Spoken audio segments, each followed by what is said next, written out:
Obsessive dedication and religious fanaticism is not an idea exclusive to the West, as cults have a history of emerging from even the most unexpected of places. This is exactly what occurred in the case of the Aum Shinrikyo cult during the late 1980s in Japan. After the Second World War, Japan's society began developing rapidly, and those who could not keep up were left behind. As cities, technology, and the government faced rapid changes, many grew critical of the new world that they were faced with. And this mix of exclusion and mistrust, paired with the progression and accessibility of chemical warfare, was the perfect breeding ground to create the deadliest cult Japan had ever seen.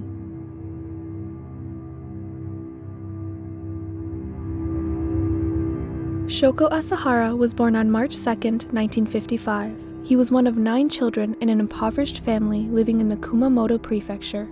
His birth name was Chizuo Matsumoto, which he later changed, but for the sake of simplicity, we'll be referring to him as Shoko Asahara from now on.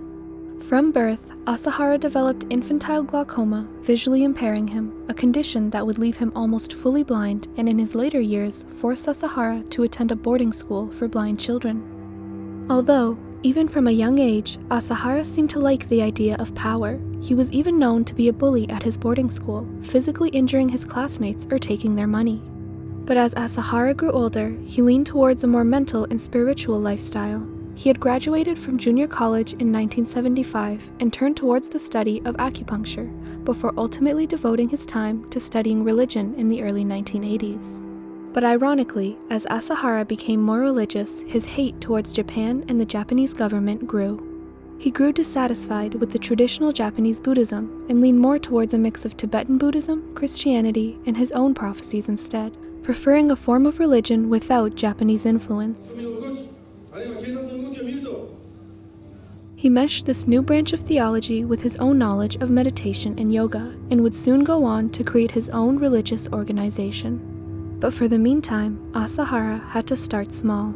In 1984, Asahara, now a guru, had created a one-room yoga and meditation class, a platform he would soon use to introduce his own religious ideas to his students. The steadily growing class was based in Shibuya City, a special ward in Tokyo known to house 2 of the busiest railway stations in the world, a detail that Aum Shinrikyo would soon take into account. Nevertheless, Asahara had initially named the class Aum Shinsen no Kai, before later changing it to Aum Shinrikyo, or Supreme Truth in English. In 1989, after constant pressure by members of Aum Shinrikyo, the Tokyo Metropolitan Government finally recognized the group as a religious corporation, a title that would grant the cult immunity against investigations into its activities. This was a major turning point for the cult. Recognition as a legitimate organization meant that Aum could increase its reach and devious practices without being investigated. This formality would later prove to be a severe lapse in judgment on the part of the Tokyo Metropolitan Police. But for the meantime, Aum Shinrikyo, now more of a cult than a class, was growing rapidly, as was modern Japanese culture. With the increasing popularity of anime and pop culture magazines, Asahara saw the perfect opportunity to reach Japan's youngest and most impressionable demographic.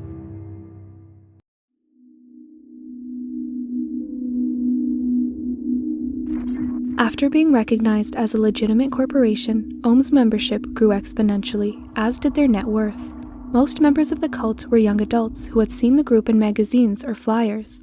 One of Asahara's most popular selling points was his apparent ability to levitate for hours at a time. He also claimed to be able to cleanse the sins of members, and often prophesied of a third world war or a nuclear apocalypse in which only the members of Aum would survive. This, along with its recognition as a legitimate corporation, accelerated Aum's growth rapidly, and by the early 1990s, Aum had amassed around 10,000 members, and their net worth had reached over 500 million yen. But as Aum grew in net worth and members, so did their opposition.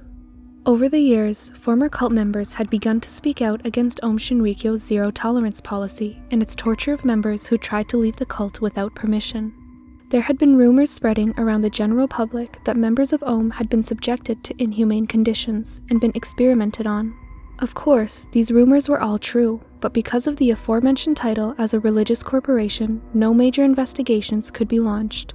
With no action from the government against Aum, more and more anti-Aum groups started forming. Those who had relatives or family members in the cult were becoming increasingly anxious about their safety. Tsutsumi Sakamoto, a prominent lawyer of multiple anti-Aum groups, had publicly denounced the cult and claimed that its members were being held there against their will. But as Sakamoto began working on a class action lawsuit against the cult, he and his whole family seemingly disappeared from their apartment in Yokohama, the second most populated city in Japan. At the time, no one had connected Sakamoto's disappearance to the Aum Shinrikyo cult. However, in later years, police would soon discover that on November 3, 1989, only a few months after being declared a religious corporation, multiple senior members of the Aum Shinrikyo cult drove to Sakamoto's home and injected him, his wife, and his 14-month-old baby with potassium chloride, a lethal injection that would force the body into cardiac arrest, killing all three of them. They then dumped the bodies in 3 different prefectures across Japan, so that in case the bodies were ever found by police, they wouldn't link the murders. They'd opened a new headquarters in Kamekuishiki, on the base of Mount Fuji. The cult's recruitment system had proved successful, as Aum was growing larger and larger every day. With more and more people joining the cult, and with more influence than ever before, Asahara decided to run for parliament.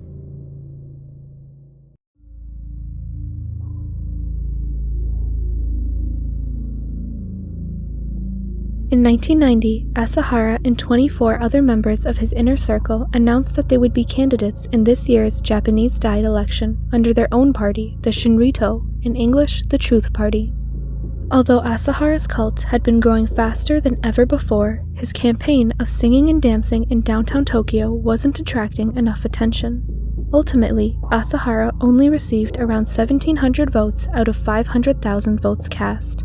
To add to the humiliation, some members of his cult hadn't even voted for his party. It's speculated that Aum's radical prophecies of apocalypses had hindered their ability to gain votes from the general public. Nevertheless, after the cult's humiliating loss in the election, Shoko Asahara started to become more violent, and as time went on, the cult's dangerous activities took a drastic turn for the worse. But before we get into the cult's later attacks on the Japanese public, we need to establish what the cult's beliefs were.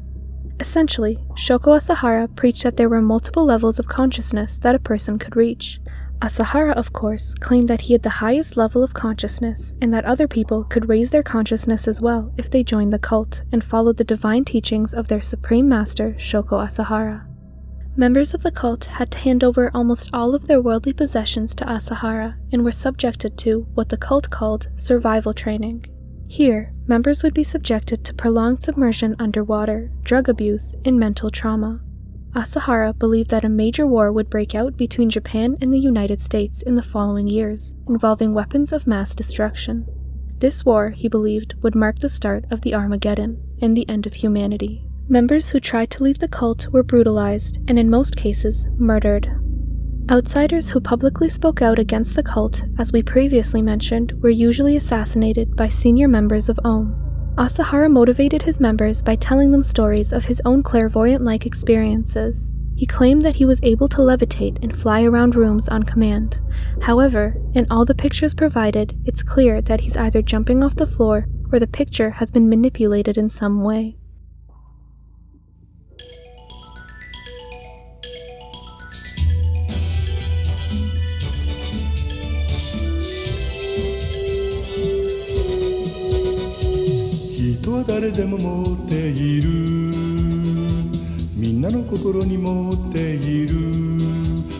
To recruit more young members into the cult, they had created their own animation studio to make a 10-episode anime series named Shuetsu Sekai.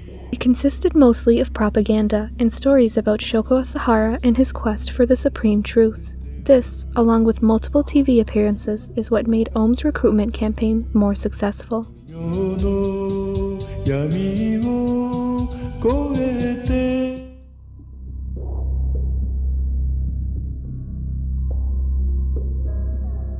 By the early 1990s, Aum had not only recruited members of the youth, but accomplished professionals as well. Chemists, scientists, biologists, and even officers from the Japanese Self-Defense Force had joined the Aum Shinrikyo cult because of its incredibly successful propaganda campaign. ヨガのそしてまた超能力者でございます朝原翔子さんを今日お迎えしておりますので、いろんなためになるお話を伺っていきたいと思います。拍手でお迎えくださいませ。どうぞ。In 1992, looking to recruit even more people to join Om, Asahara and several cult members went to Moscow, Russia to open a branch of the cult, a move that would cause a spike in members for Om, adding around 20,000 members to the cult. They'd also forged connections with several Russian government officials, like the then Vice President of Russia, Alexander Rudskoy, and Chairman Khuzbalatov. As Om became more and more powerful in Japan and Russia, Asahara decided to expand the cult in new ways. After making connections with officials in Russia, Asahara gained access to various military weapons, personnel, and training, and because Om still believed that a Third World War was imminent, the group began militarizing rapidly.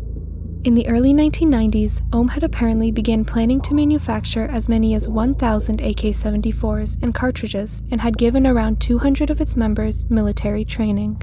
The Om Shinrikyo cult seemed like it was preparing for war. Although almost all of its efforts to mass-produce firearms ultimately failed, Om was much more successful with another type of weapon. In the spring of 1993, Om had started acquiring resources to mass-produce sarin, a colorless, odorless nerve agent that can lead to vomiting, loss of consciousness, convulsions, paralysis, and asphyxiation when in contact with skin. Suffice to say, sarin was a very dangerous chemical weapon. Om had also considered researching other chemicals like VX, Tabun, and Soman, all of them being very toxic chemical substances. Nevertheless, Om had begun researching and producing these chemical agents under the supervision of various chemists who had previously joined the cult, like Masami Tsuchiya, a member who'd gotten his master's degree in chemistry a few years prior. どういうふうに思ってますか？もう完全に信頼しています。100%。This, along with the cult's development of biological weapons like botulism toxins and anthrax, meant that they were ready to launch their first major chemical attack in Tokyo.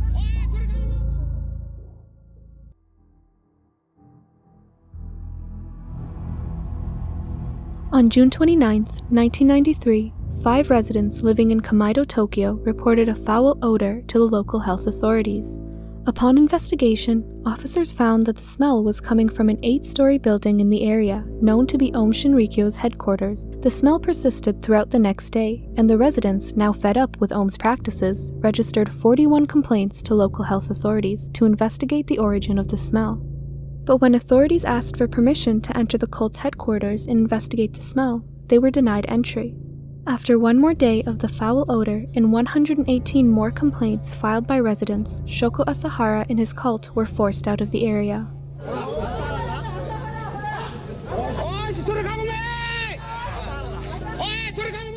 But more than 2 weeks would go by until city inspectors investigated the cult's headquarters, and by that time, the members and equipment had been long gone.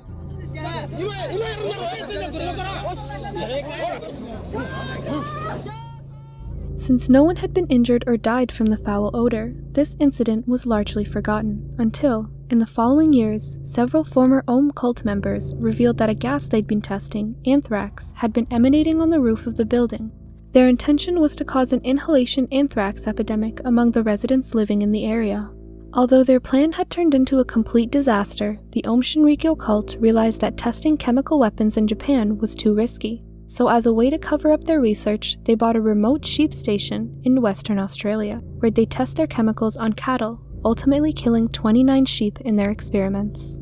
Now, with a new way to test their chemical weapons away from the scrutiny of the Japanese government, Asahara and his cult were now more experienced and ready to test their chemical weapons again, this time in a quiet neighborhood in the city of Matsumoto.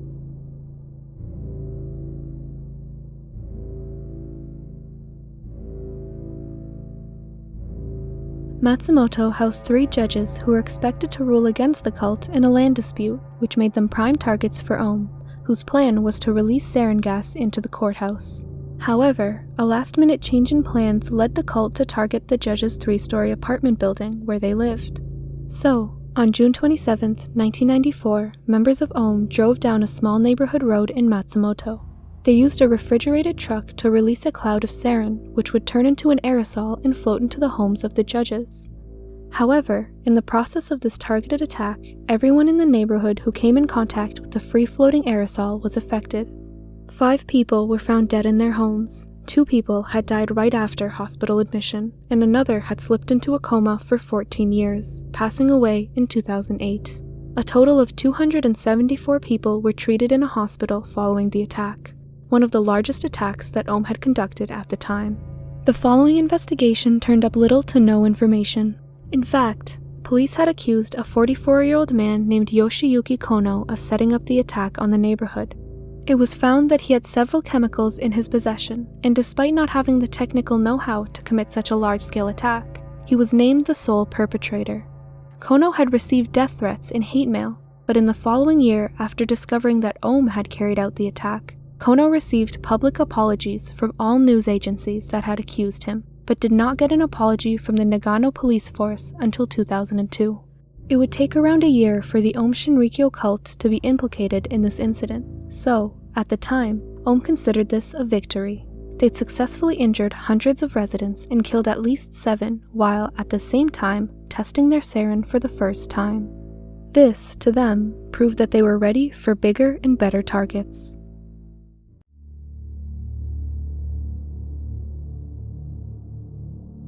Aum was nearing the peak of their power, with the successful manufacturing of biological and chemical weapons, the semi-successful production of illegal drugs like LSD, and their distribution of these drugs to the Yakuza, Japanese organized crime. But in a series of bad decisions, the empire that was once Aum would come crumbling down. In early 1995, a wealthy cult member had escaped from Aum's headquarters with the help of her brother, 69-year-old Kiyoshi Kariya. As a result, Aum members kidnapped Kariya off of a Tokyo street and brought him to their headquarters where they drugged and interrogated him for information about his sister, the escapee. However, in the process of the interrogation, Kariya had overdosed and his body was then burned in an incinerator. Among other factors, Kariya's disappearance had sparked a major police investigation into the Aum Shinrikyo cult, with plans to simultaneously raid all of Aum's facilities in March 1995.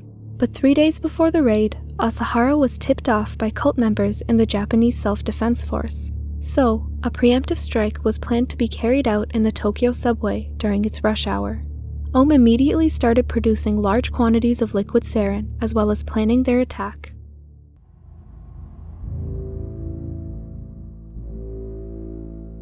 On the morning of March 20th, 1995, 5 Aum Shinrikyo members carrying packets of liquid sarin wrapped in newspaper boarded 3 different lines in the Tokyo subway, the Hibiya, Chiyoda, and Marunouchi line. The 3 lines were expected to converge at the central Kasumigaseki station, where hundreds of thousands of Japanese citizens passed by every day. The station was also walking distance from Tokyo's Ministry of Foreign Affairs, Finance, Labor, and Health, as well as both the Tokyo Police and National Police Agency, hinting at Aum's hatred towards the Japanese government. So, during the morning rush hour in Tokyo, their plan was set into action. 48-year-old Ikuo Hayashi boarded the southbound train on the Chiyoda line, and after riding the train for 3 stops, he punctured one of 2 sarin packages with the sharpened tip of an umbrella, before disembarking a short while later. This allowed the sarin gas to leak into the air in the subway train, forcing all the passengers in the compact and poorly ventilated area to begin inhaling the poisonous gas. For the next few minutes, the train continued on its scheduled path, but after multiple complaints from passengers of foul smells and liquid sarin spilling onto the floor, it was taken out of service. The effects of sarin gas on the body can range from mild to severe, but the sheer concentration of sarin gas, as well as the compact area of distribution, causes a gradual buildup of symptoms in the body, starting from discomfort about the smell to fits of uncontrollable coughing, choking, and eventually vomiting. At around the same time, 31-year-old Kenichi Hirose boarded the westbound train in the Marunouchi line before puncturing his sarin package after 4 stops. The train unknowingly continued on its scheduled path before 2 severely injured passengers had to be removed. Despite this, the train continued until it reached its destination, then departed again in the opposite direction, before finally being taken out of service. This specific attack left 1 passenger dead and around 350 injured. On the same subway line and around the same time, 32-year-old Masato Yokoyama boarded the 5th car headed eastbound, before slightly poking a hole in one of 2 sarin packages, disembarking 1 stop later. But because Yokoyama hadn't majorly punctured either of his sarin packages, passengers as well as staff hadn't realized what had happened. So the train had continued until the end of its line, where it was eventually evacuated and searched. But searchers hadn't found either of the sarin packages, so the train departed in the opposite direction at 8:32 a.m.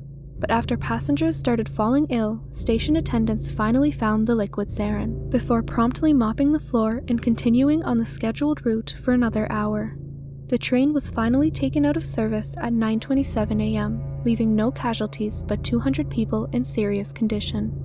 On the final Hibiya subway line, university graduate Toru Toyoda boarded the northeast-bound train at around 8 a.m. before puncturing both of his sarin packages and promptly leaving at the next station. He was only on the train for a total of 2 minutes, but in this fatal attack, he left 1 passenger dead and 532 others injured as the train continued on its route for 3 more stops. Even then, only the front car was evacuated. The train continued until the next stop, where it was eventually taken out of service. And one of the last and deadliest attacks took place on the opposite end of the Hibiya subway line. Senior university graduate Yasuo Hayashi boarded the southbound train, but unlike the other attackers, Hayashi carried 3 sarin packages instead of 2. According to various sources, he had volunteered to use a third flawed sarin package to show his loyalty to the group. Nevertheless, having boarded the train, Hayashi repeatedly punctured 2 of his 3 packages before promptly disembarking.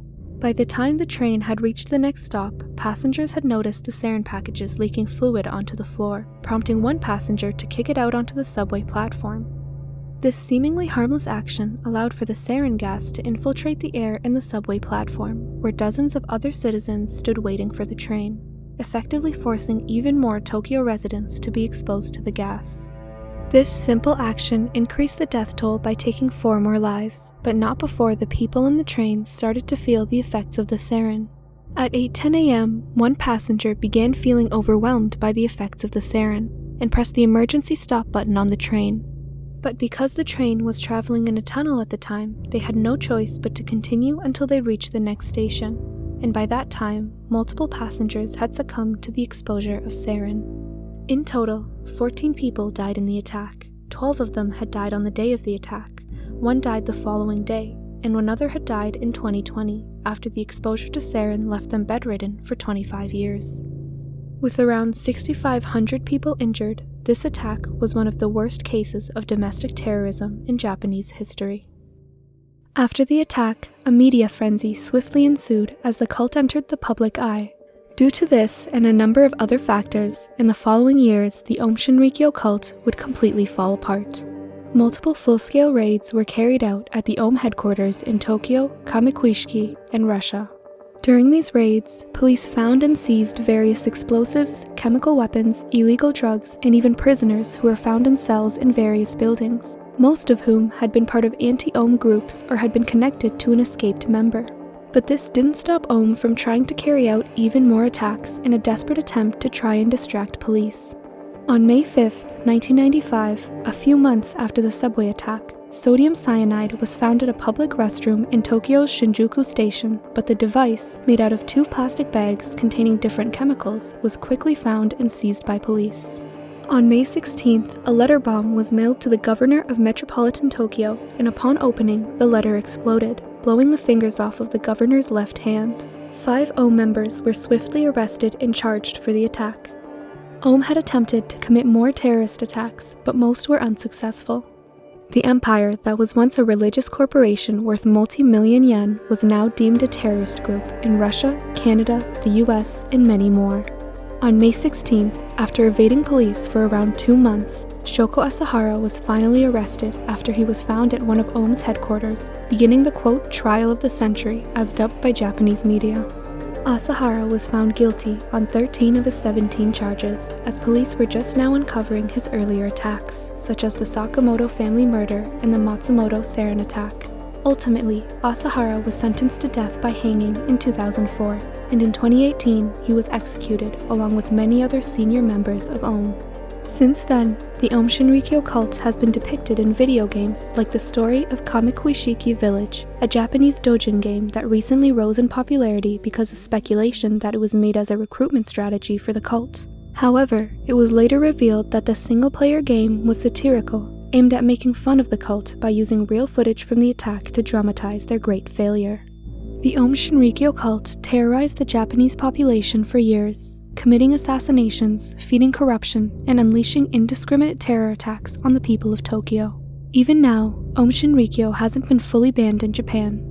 A few years after the subway attack in 1995, the cult changed its name to Aleph and is now more private than ever before, although it's now under intense supervision by the Japanese police.